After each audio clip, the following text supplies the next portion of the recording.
Hello friend, नमस्कार। एक बार पुनः आपका हमारे चैनल ITI MCQ एक्सपर्ट में हार्दिक स्वागत है।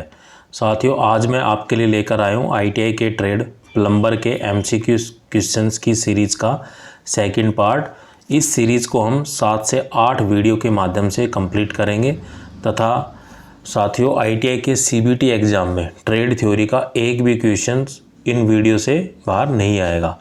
मीन्स 100% क्वेश्चन मेरे द्वारा कराई जा रही इन वीडियो से ही आपके ITI के CBT एग्ज़ाम में क्वेश्चंस पूछे जाएंगे। और इसके अलावा अगर आप किसी अन्य कंपटीशन एग्ज़ाम या CITS एग्ज़ाम के एंट्रेंस एग्ज़ाम की या किसी अन्य एग्ज़ाम की तैयारी कर रहे हैं तो आपके लिए यह सीरीज़ काफ़ी हेल्पफुल रहेगी।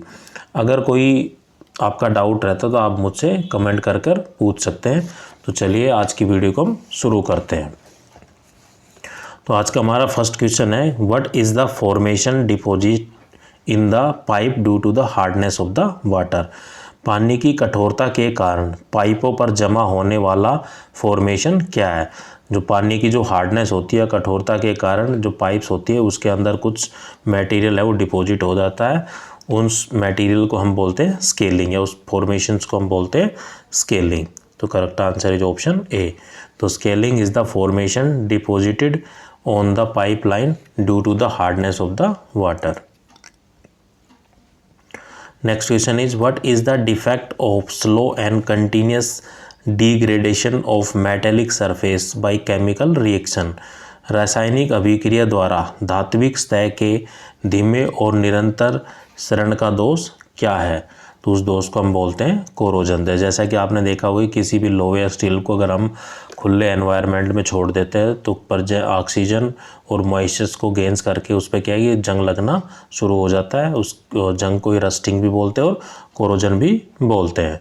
तो जो मेन डिफेक्ट होता है ये क्या है कि जो जंग लगता है वो एक प्रोसेस होती है, बहुत ही धीरे धीरे होती है और लगातार डिग्रेडेशन होता रहता है मेटल का बाय द केमिकल रिएक्शन। जो भी मेटल है, जो हमारी प्रेजेंट एटमॉस्फेयर पे जो ऑक्सीजन है और एटमॉस्फेयर में जो मॉइस्चर है, जो नमी प्रेजेंट होती है, उसके बीच क्या केमिकल रिएक्शन होती है।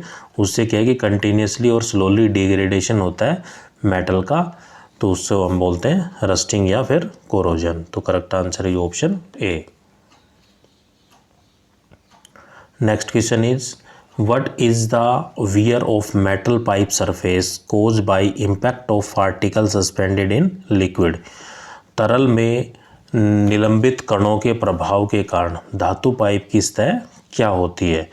तो जो तरल में नियमित कणों के प्रभाव के कारण धातु पाइपलाइन की जो सतह क्या उसकी की जो हो जाती है, उसमें कटाव शुरू हो जाता है, मतलब इरोजन शुरू हो जाता है।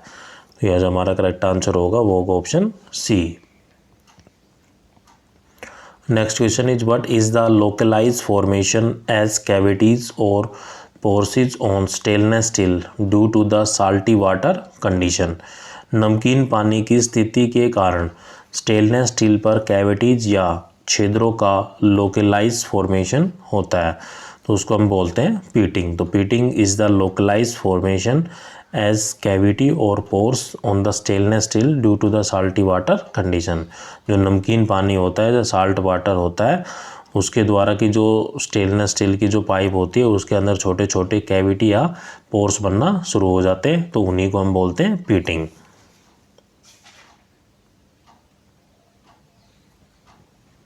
Correct answer is option C. Next question is, what is the defect of metal plate with the discontinuity और flat and thin sub surface separation on its thickness. इसकी मोटाई पर समलपता या स्पाट और पतले उपसतह अलाव के कारण धातु की प्लेट पर क्या दोष उत्पन्न होता है। तो धातु की प्लेट पर जो दोष उत्पन्न होता है उसको हम बोलते हैं परतबंदी या lamination. Correct answer is option D. Next question is, what is the name of the tool marked as X. X के रूप में जो चिन्हित उपकरण का जो नाम है वो क्या है। तो चित्र में जो उपकरण दिखाया गया है उसको हम बोलते हैं बॉटम फूलर। तो फूलर क्या होता है कि एक फोर्जिंग टूल होता है, मेनली हम यूज़ करते हैं for the spreading of the metal. Metal को फैलाने के लिए हम फूलर का इस्तेमाल करते हैं। ये एक फोर्जिंग टूल होता है। जो चित्र में जो टूल दिया गया है इसको हम बोलते हैं बॉटम फुलर। तो correct answer is option D.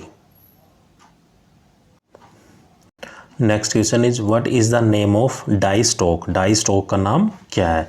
तो जैसा कि आप चित्र में देख पा रहे हैं ये हमारा एक डाई स्टॉक है।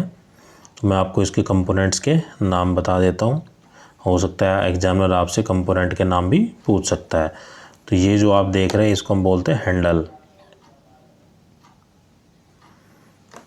ये जो आपको पीछे का पोर्शन दिखाई दे रहा है इसको हम बोलते हैं स्टॉक, डाई स्टॉक। ये जो लीवर होता है, ये जो आप देख पा रहे हैं इसको हम बोलते हैं adjusting and locking lever. Lever लिख देता हूँ simple, adjustment and locking lever. ये जो होती है ये होती है डाई जो होती है। और ये जो पोर्शन होता है ये वाला, इसको हम बोलते हैं pipe guide lever self centering. Pipe guide lever self centering. तो जो चित्र में हमें दिखाया गया है जो डाई स्टॉक है वो किसका एक डाई स्टॉक है, वो है ratchet type die stock. Die stock भी कई प्रकार के होते हैं, इसमें जो ये जो चित्र में जो दिखाया गया है ये रैचेट टाइप डाई स्टॉक। तो जो हमारा करेक्ट आंसर होगा वो होगा option D. Next question is what is the formula use to calculate the blank size of round rod before cutting the external thread. भारी चूड़ी को काटने से पहले गोल छड़ के खाली आकार की गणना करने के लिए किस सूत्र का उपयोग किया जाता है। तो किसी भी मटेरियल के ऊपर अगर हमें कोई भी राउंड रोड है उसके ऊपर हमें थ्रेडिंग करनी है, एक्सटर्नल थ्रेडिंग करनी है, तो एक्सटर्नल थ्रेडिंग करने से पहले जो ब्लैंक साइज़ होता है राउंड रोड का वो कैसे कैलकुलेट किया जाता है और उसका फॉर्मूला क्या होता है।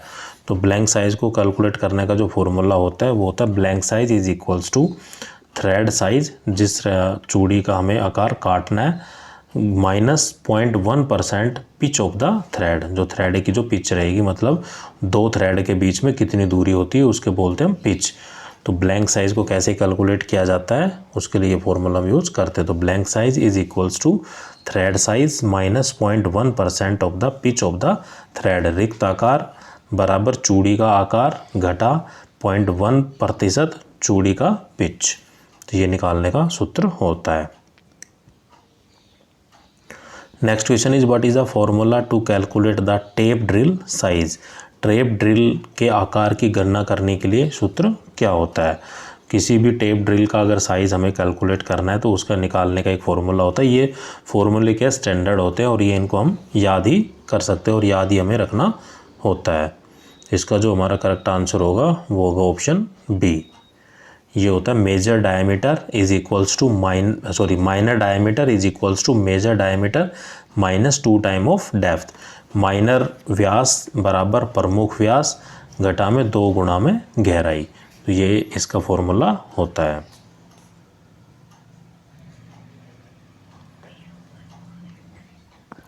Next question is what is the type of elbow. Elbow का प्रकार क्या है। चित्र में हमें एल्बो दिखाई गई है, तो एल्बो को पहचान कर हम बता सकते हैं कि कौन सी एल्बो है। तो ये है 45 डिग्री एल्बो। तो correct answer is option B.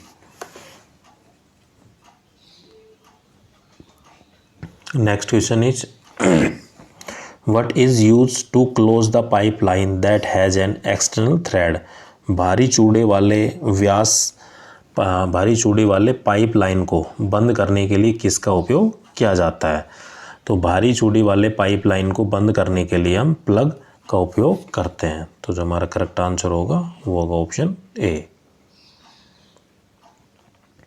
Next question is which type of fitting is use for easy to dismantle and repair. किस प्रकार की फिटिंग का प्रयोग आसानी से विघटित और मुरम्मत करने के लिए किया जाता है।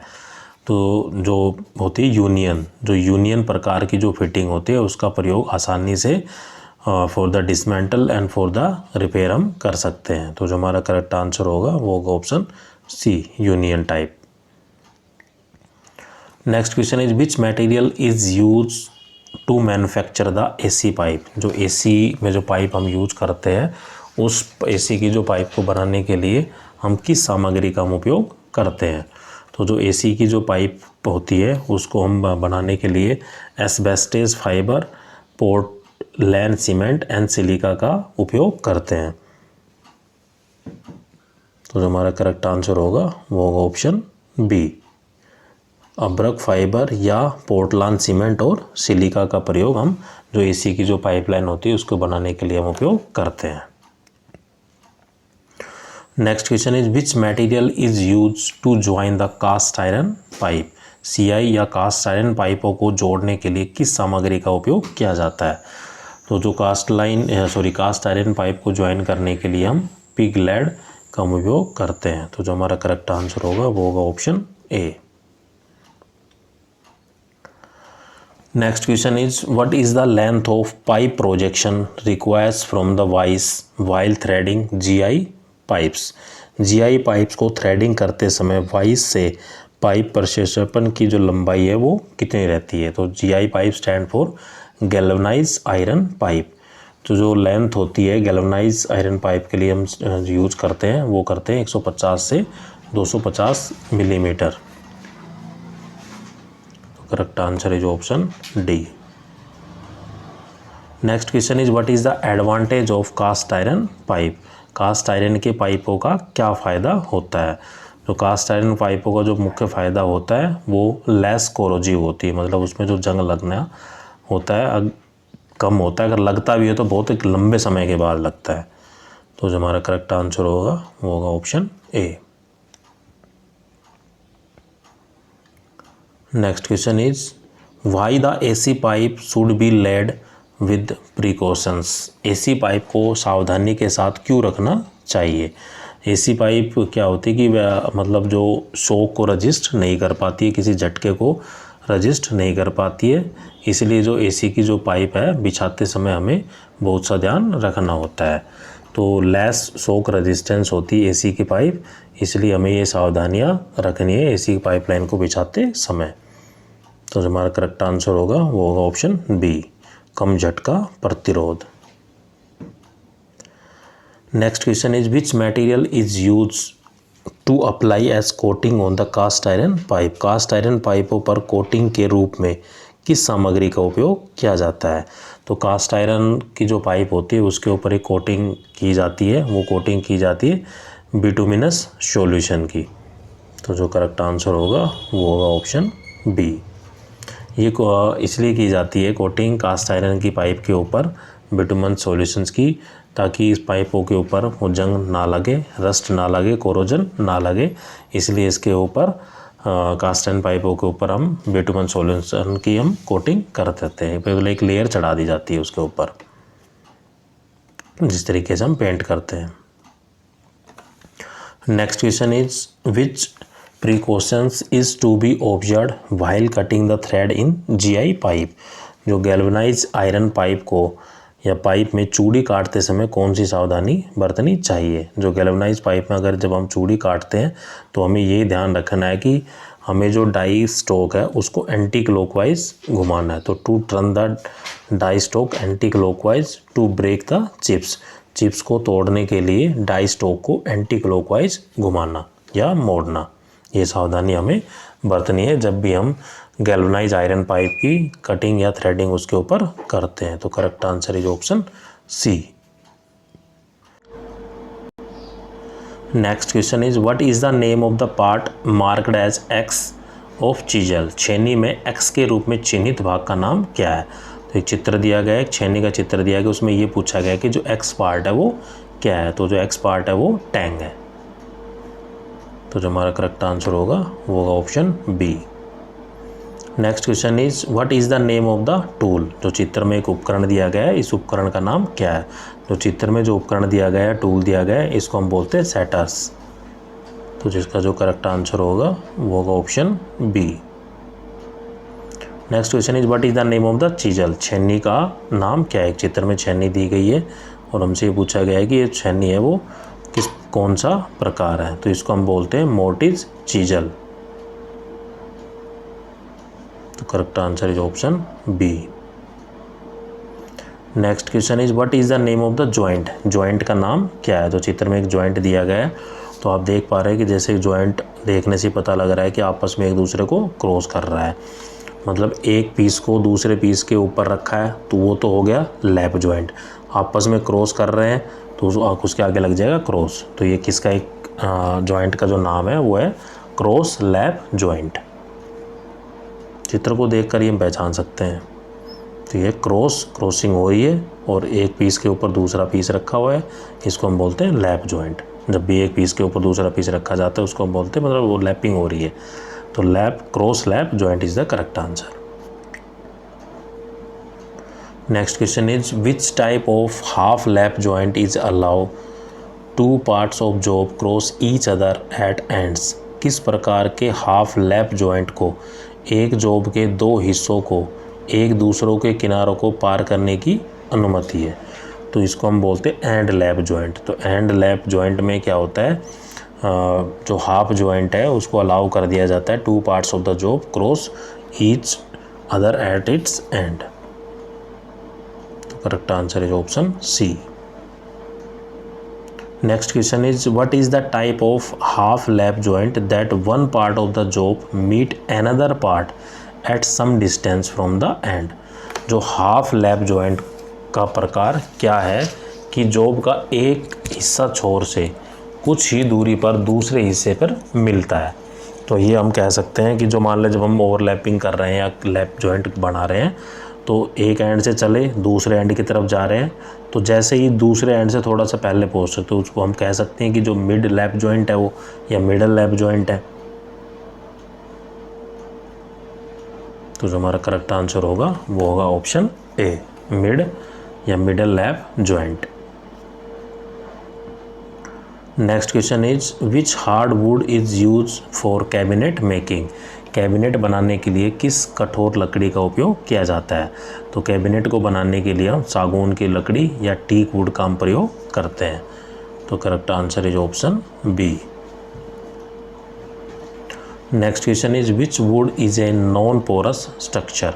कौन सी लकड़ी एक गैर नॉन पोरस या झरझरा होती है या झरझरा संरचना की होती है? तो ये लकड़ी होती है देवदार की। तो deodar wood is a non porous structure in nature. तो correct answer is option B.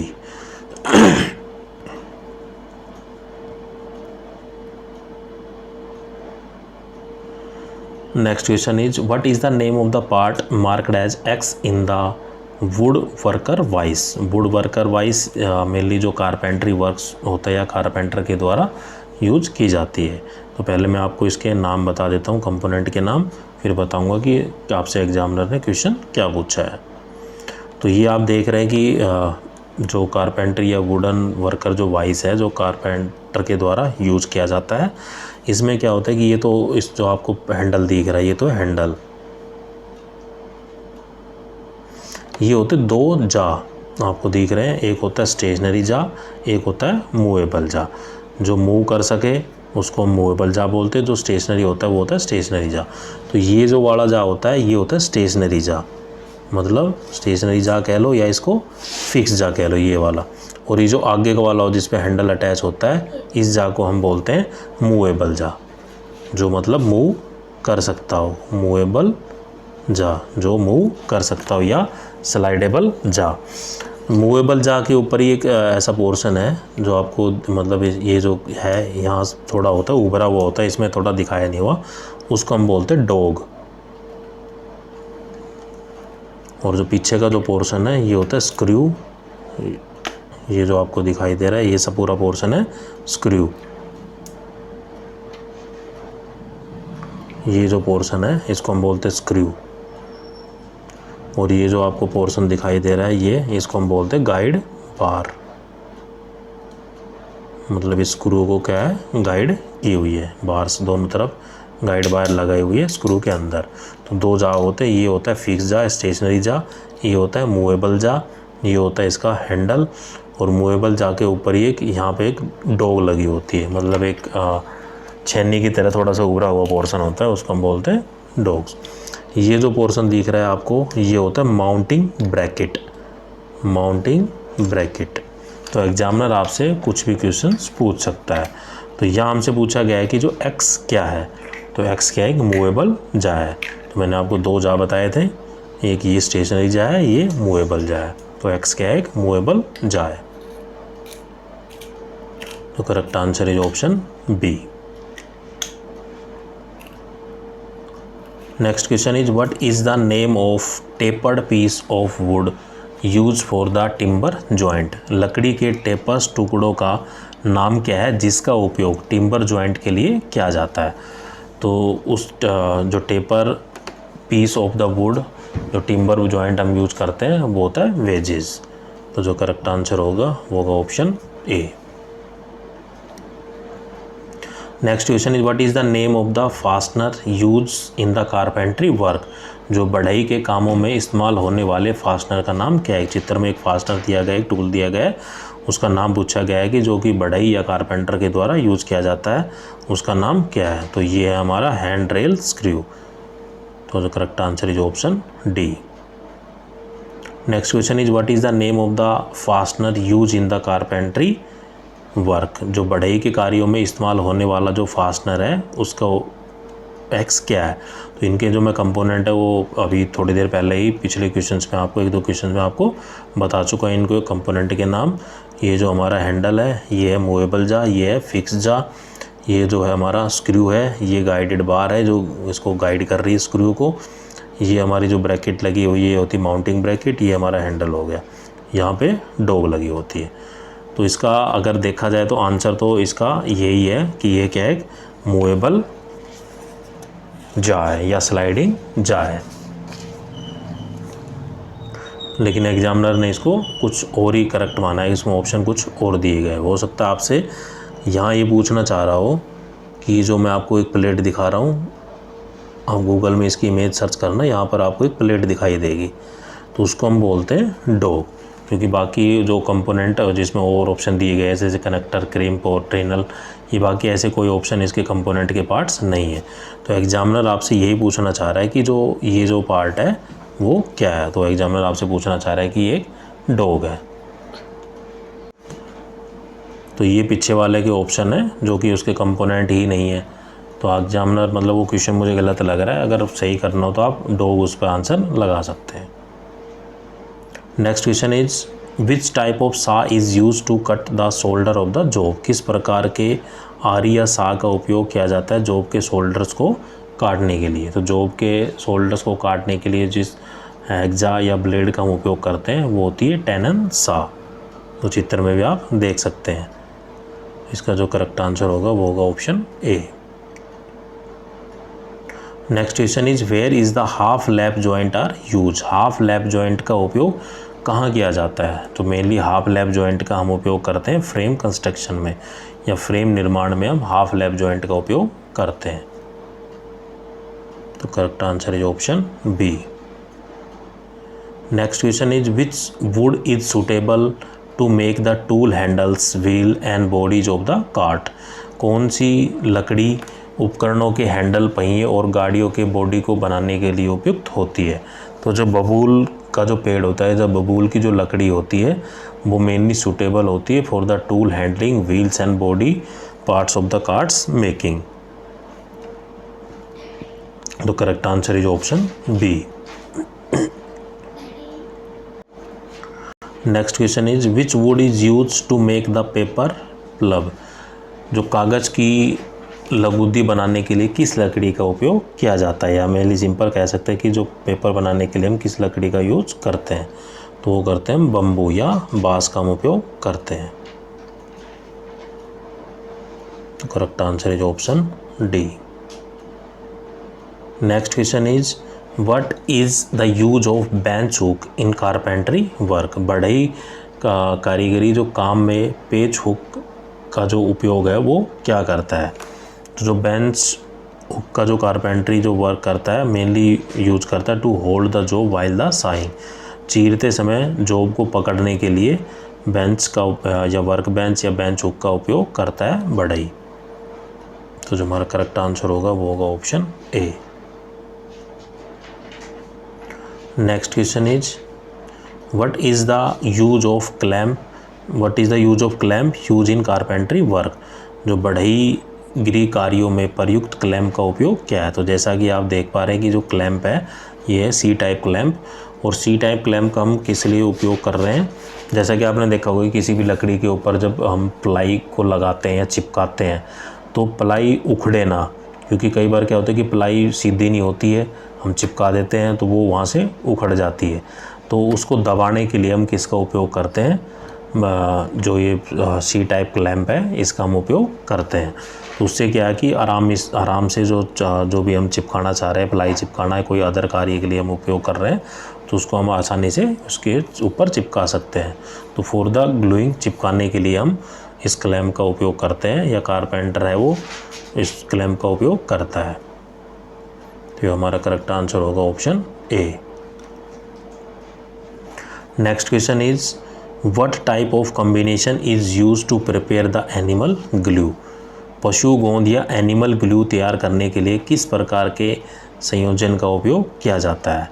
तो जो पशु गोंद या एनिमल ग्लू को तैयार करने के लिए हम उसकी skin, bone, acid and water, या त्वचा, हड्डी और हमारा एसिड और पानी, इन चीज़ों का हम इस्तेमाल करते हैं। तो जो हमारा करेक्ट आंसर होगा वो होगा option B, skin, bone and acid and water is the main combination which is use to prepare the animal glue.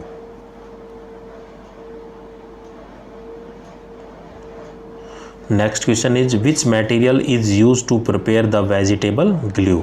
वनस्पति गोंद तैयार करने के लिए किस सामग्री का उपयोग किया जाता है। तो जो मटेरियल यूज करते हैं to prepare the vegetable glue, starch obtain from the roots with acid. तो एसिड के साथ जड़ों से प्राप्त स्टार्च के द्वारा हम वेजिटेबल ग्लूस को हम तैयार कर सकते हैं। इन सामग्री के द्वारा हम ग्लू को तैयार कर सकते हैं। तो correct answer is option A. Next question is which glue is commercially available in the forms of flakes. गुच्छे या फ्लैक्स के रूप में कौन सा गोंद व्यावसायिक रूप में उपलब्ध है। तो वो गोंद होता है द ब्लड एल्यूमिनिन ग्लू। तो blood albumin glue is commercially available in the form of flakes. तो correct answer is option C. Next question is which hard wood nail use in place of iron nails. लोहे की कील के स्थान पर किस कठोर लकड़ी की कील का उपयोग किया जाता है। तो जो लोहे की कील के स्थान पर हम जो ट्री नेल्स होते हैं उसकी कठोर लकड़ी या कील्स का उपयोग करते हैं। तो जो हमारा करेक्ट आंसर होगा वो होगा option B, tree nail. Correct answer is option B. Next question is what is the reason for applying the vegetable glue in sponging machinery only. केवल छिड़काव या स्पॉन्जिंग मशीन में ही वनस्पति गोंद लगाने का क्या कारण है। क्योंकि इसलिए छिड़काव या इसलिए स्पॉन्जिंग की जाती है वनस्पति गोंद की, क्योंकि जो वनस्पति गोंद की जो विस्कोसिटी होती है वो बहुत ही हाई होती है, इसलिए इसका उपयोग किया जाता है। वेजिटेबल ग्लू का इसलिए उपयोग किया जाता है। तो correct answer is option B. Vegetable glue की हाई विस्कोसिटी, मतलब विस्कोसिटी उसका जो पदार्थ का जो गाढ़ापन होता है उसके कारण ही इसलिए इसकी स्पॉन्जिंग की जाती मशीन्स के ऊपर।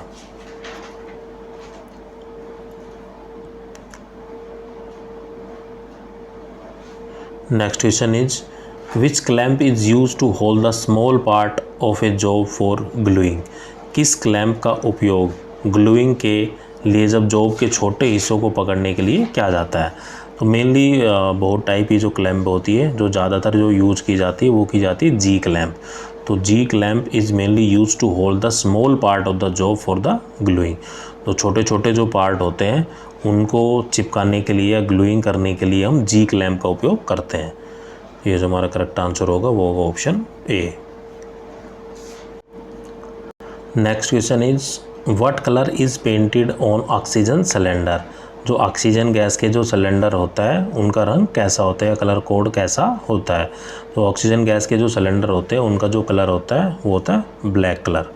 तो correct answer is option C. इसी तरीके से जो क्या बोलते हैं उसको, एसिटिलीन गैस, जो एसिटिलीन गैस के लिए जो हम सिलेंडर यूज़ करते हैं उसका जो कलर होता है वो होता है maroon colour.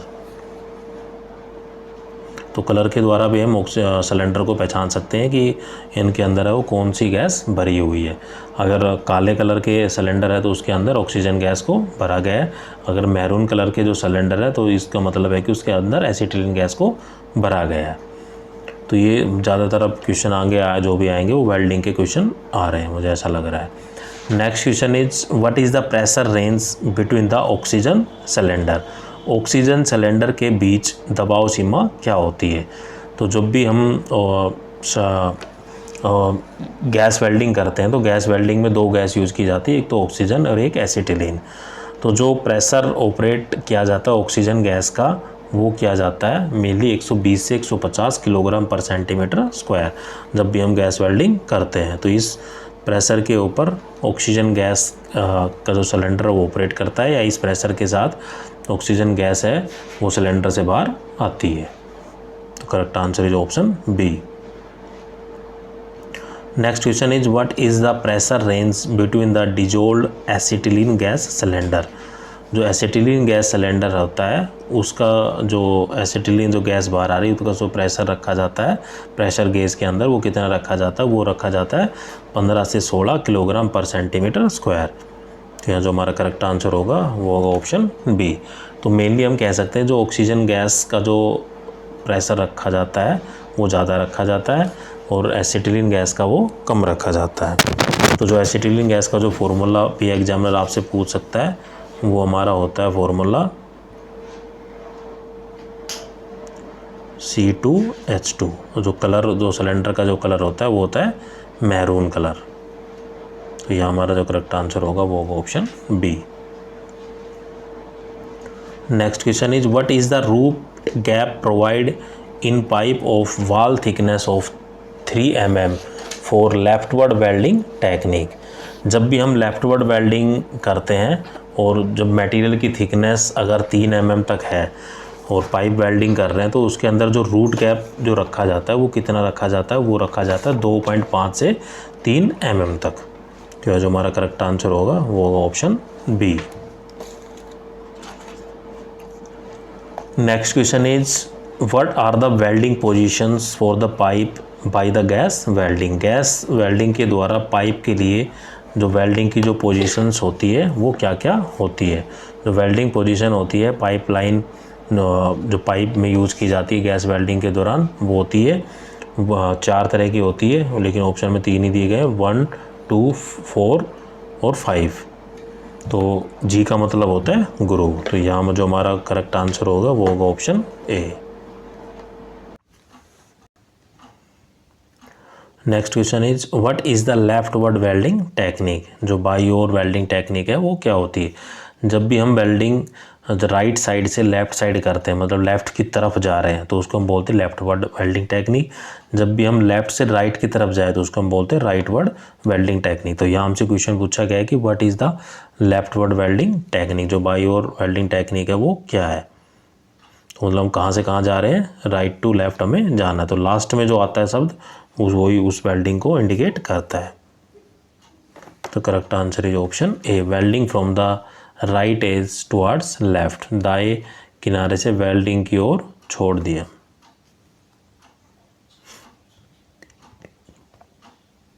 Next question is which type of filler rod contains iron, carbon, silicon, sulphur and phosphorus. कौन सी ऐसी रोड है जिसमें लोहा, कार्बन, सिलिकॉन और सल्फर और फास्फोरस पाया जाता है। तो इस प्रकार की जो रोड होती है उसको हम बोलते हैं फेरस टाइप फिलर रोड। जो फेरस टाइप फिलर रोड होती है उसके अंदर iron, carbon, silicon, sulphur and phosphorus material है वो पाया जाता है। तो correct answer is option C. Next question is which type of filler rod contain iron, carbon, silicon and manganese. पहला क्वेश्चन था iron, carbon, silicon, sulphur and phosphorus, लेकिन इसमें आयरन, कार्बन, सिलिकॉन तो उससे मैच कर रहा है, उसमें वहाँ सल्फर और फॉस्फोरस था, इसमें यहाँ सल्फर और फॉस्फोरस की जगह क्या है मैग्नीज। तो भराव रोड किस प्रकार का लोहा, कार्बन, सिलिकॉन और मैग्नीज शामिल होता है। तो ये यूज करते हैं alloy type filler road for ferrous metal. लोह धातु के लिए मिश्र धातु प्रकार भराव रोड। तो करेक्ट आंसर होगा हमारा option A. Next question is which type of filler rod contains copper aluminium tin along with the zinc. भराव रोड किस प्रकार जस्ता के साथ तांबा एल्यूमिनियम टिन शामिल होता है। तो जो फिलर रोड होती है वो होती है नॉन फेरस फिलर रोड। तो नॉन फेरस फिलर रोड में होता है copper aluminium tin and zinc. Correct answer is option A. Next question is which type of filler road metal does not require flux while the gas welding. भराव धातु किस प्रकार का भरा है जब गैस वेल्डिंग की आवश्यकता या सील्डिंग गैस वेल्डिंग में सील्डिंग की आवश्यकता नहीं होती है। तो मेनली हम जो फ्लक्स यूज़ करते हैं, फ्लक्स का मेन पर्पज़ होता है it is mainly use to protect the weld metal from the contamination by the atmospheric gases. जो एटमॉस्फेयर में जो गैसें होती है, जो हमारी वेल्ड बीड बनती है, उस मटेरियल को या वेल्ड बीड को एटमॉस्फेयर की गैसें कोई हानि ना पहुंचा पाए, इसलिए हम फ्लक्स का उपयोग करते हैं।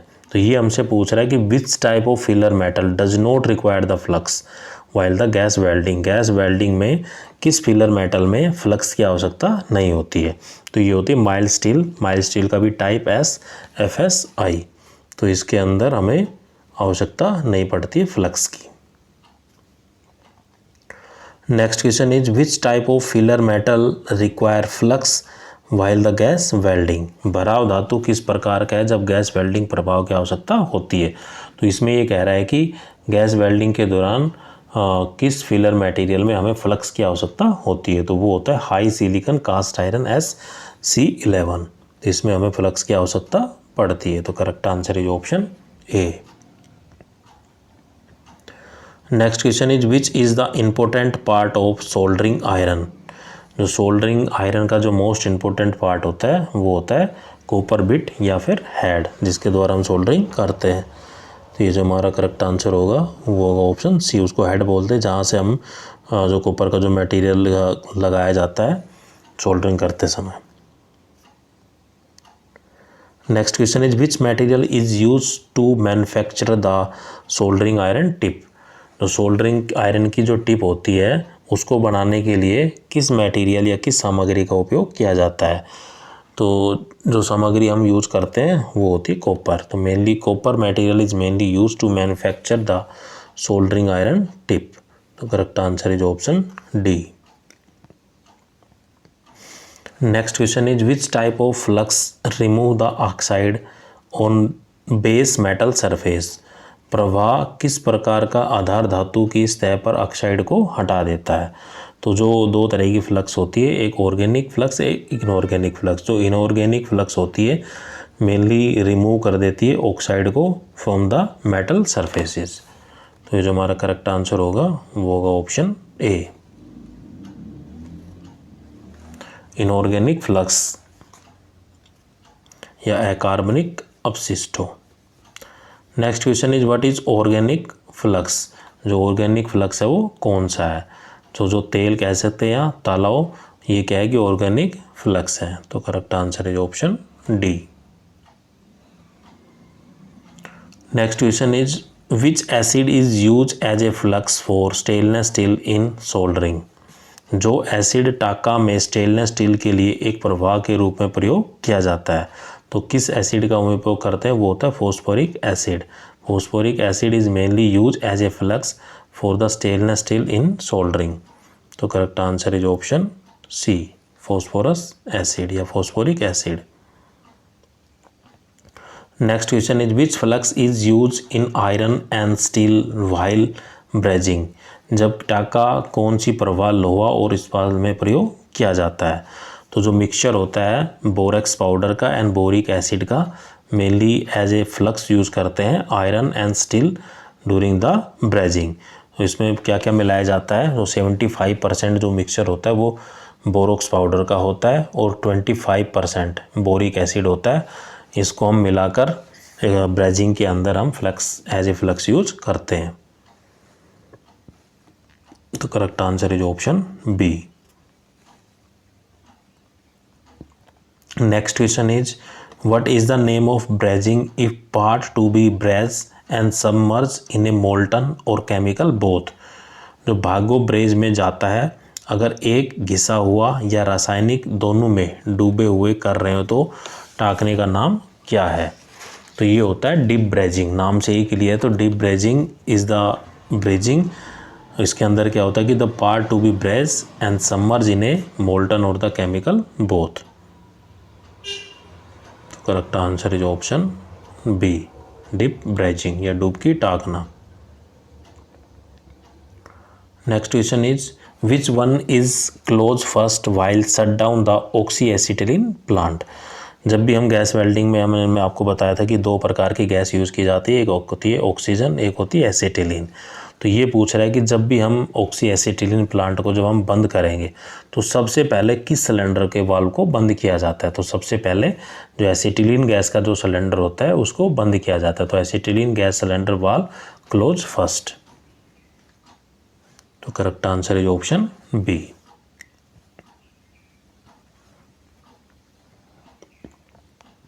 Next question is what is the angle of blow pipe held in right hand या राइट वर्ड वेल्डिंग। सही वर्ड वेल्डिंग में आयोजित झटका मापन का जो कोण है वो कितना होता है? जो राइट वर्ड वेल्डिंग होती है उसमें जो ब्लो पाइप का जो एंगल होता है वो रखा जाता है 40 से 50 डिग्री। तो correct answer is option A. Next question is what size of nozzle number is use to weld 5 mm thick plate. जो 5 mm थिक प्लेट के लिए एक नोजल नंबर सेलेक्ट किया जाता है तो वो नोजल नंबर कितना होता है? जब भी हम मान लो वेल्डिंग के दौरान 5 mm मोटी कोई प्लेट है उसके ऊपर अगर हमें वेल्डिंग करनी है तो हमें एक नोजल का साइज़ भी सेलेक्ट करना होगा। तो वो जो साइज़ होगा इतने mm प्लेट के लिए ये होगा 13, नोजल साइज़ नंबर 13। तो अलग अलग मटेरियल के लिए अकॉर्डिंग टू थिकनेस जो नोजल का जो साइज़ का नंबर होता है। तो यहाँ जो हमसे क्वेश्चन पूछा गया है कि जो 5 mm थिक प्लेट होती है उसको वेल्ड करने के लिए जो साइज़ सेलेक्ट किया जाता है नोजल का या नोजल का जो नंबर सेलेक्ट किया जाता है वो होता है 13। Next question is what is the diameter of filler rod use to weld 2.5 mm thick mild steel by leftward technique. भराव की छड़ का व्यास क्या है जिसका उपयोग 2.5 मिलीमीटर मोटी हल्की स्टील को बाई ओर से तकनीक के द्वारा उपयोग किया जाता है। तो इसका जो साइज़ होता है जो रोड जो हम फिलर रोड हम यूज़ करते हैं उसका जो डायमीटर होता है वो होता है 2 mm। 2 mm क्यों यूज़ करते हैं? क्योंकि जो माइल स्टील की जो प्लेट की जो थिकनेस है वो है 2.5 mm और टेक्निक क्या यूज की जा रही है? लेफ्टवर्ड टेक्निक यूज की जा रही है। तो इसलिए जो डायमीटर हम चूज़ करते हैं फिलर रोड का, ये सब चीज़ स्टैंडर्ड होती है, इनकी एक टेबल होती है, उसको हमें याद करना होता है या मेमोराइज ही करना होता है। तो इसका जो करेक्ट आंसर होगा वो होगा 2 mm या 2 मिलीलीटर। तो साथियों आज के लिए हम इतने ही क्वेश्चंस रखते हैं। आपको मेरा वीडियो कैसा लगा कमेंट करके ज़रूर बताइए और आप किसी अन्य टॉपिक पर वीडियो चाहते हैं तो यह भी मुझे कमेंट करके ज़रूर बताइए। और आप पहली बार मेरे चैनल पे आए तो प्लीज़ मेरे चैनल को सब्सक्राइब करें। थैंक यू दोस्तों।